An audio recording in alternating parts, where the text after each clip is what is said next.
Amen to that. And a lot of times, David, when people hear the word holiness, they think of the law. Or they Yeah, think of lordship salvation. You have to be extremely obedient or whatever. But I love what you right. said. It's really just loving the Lord and loving others and following his commandments. It's really not that hard. It's very simple to understand.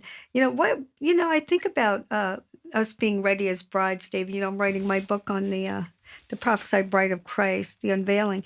Right, And right. what does it mean to be spiritually and naturally ready for the Lord's return? Because I don't know, things seem to be revving up, and we're seeing a lot of birth pangs going on around here. Right. Yeah.